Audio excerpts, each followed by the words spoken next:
Հանուն Հոր եւ Որդվո եւ Օգվույն Սրբո ամեն։ Թադավորած գիրք 15-րդ գլուխ։ Ժամանակեմը յետք ծորենի հունցքի օրերը Սամսոն այցերեն ուլ մարնելով իր գնոջ այցելեց եւ ասավ. Գնոջը սկով պիտի մտնեմ ներքին սենյակը, բայց անոր հայրը իրեն չթույլատրեց որ մտնե։ Անոր հայրը ասավ. Իրապես կարծեցի թե տուն զայն բոլորովին ադեցիր, ուստի զայն ընկերիդ տվի։ Անոր բզդիկ քույրը անգե վայել չակեղ չէ, այժմ անիգա քեզի գին թողլա անոր տեղը։ Սամսոն անոնց ասավ. Այս անգամ փղշտացներուն հանդեպ ամեղ պիտի լամ, եթե անոնց չարի կնեմ։ Սամսոն քնած 300 աղվես բռնեց, չահեր արավ եւ աղվեսները ոչ-ոչի դարձնելով երկու բոչերու մեջտեղ չահ մտրավ։ Չահերը գրագով փրնգեցնելեն յետք զանոնք փղշտացներու հասուն ծորենի մեջ արձակեց։ Թե խուրցերը, թե հասուն ծորենը այրեց մինչև անգամ այքիներն ու ցիտենիները։ Փղշտացները ասին. այս բանը ով արավ։ Իրենց պատասխանեցին.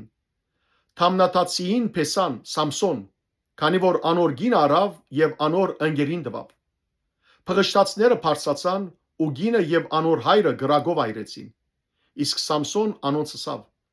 Թեպետ դուք այսպես ըրիք, բայց ես վրեժս պիտի առնեմ ցեզմե, հետո պիտի թատրեմ։ Զանոնք մեծ հարվածով մը զարգավ, սրունքեն մինչև աստրը, ապա իջավ Եդամ ու ժայրին ձերբը բնագեցավ։ Սամսոն գահախտե փղշտացներուն։ Փղշտացները բարձրացան, հութայի մեջ բանագեցան եւ լեքիի մեջ տարածվեցան։ Հութայանները ասին.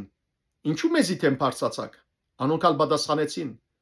Սամսոնը գաբելու համար բարձրացանք, որբեսի իրեն ընենք ինչպես որ մեզի ըրավ։ Հութայեն 3000 մարդիկ Եդամ իջան ժայրին ձերբը ու Սամսոնի ասին.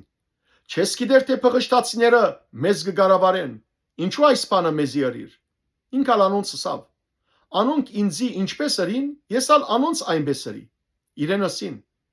մենք իջանք որ քեզ գաբենք եւ փղշտացներուն ցերկը հանցնենք։ Սամսոն անոնց ասավ. ինձի երթում ըրեք թե դուք իմ վրաս պիտի չարցակիք։ Անոնք ալ իրեն ասին. ոչ, քեզ պիտի չմերցնենք, բայց քեզ պիտի գաբենք եւ անոնց ցերկը հանցնենք։ Զինք երկու նոր փոգով գաբեցին ու ժայրեն դուրս հանեցին։ Երբ լեքի հասավ, փղշտացները քորալով զինք թիմավորեցին։ Դիրոջ հոգին զինք համագեց եւ իր բազուկներուն վրա եղող փոգերը գրագեն այրված վուշի պես եղան եւ գաբերը ցերկերեն քագվեցան։ Հետո իշու թարմ ծնոտ մկտնելով ցերկը երգարեց զայն արավ եւ անով 1000 մարդ մերցուց։ Սամսոնը ասավ. իշու ծնոտով մեկ զանգված, երկու զանգված, իշու ծնոտով 1000 մարդ մերցուցի։ Երբ խոսիլը ավարտեց, ծնոտը ցերկեն նետեց եւ այդ դեղը Ռամատ լեքի գոչեց։ Չափազանց ծարավնալով դիրոջ կոչեց.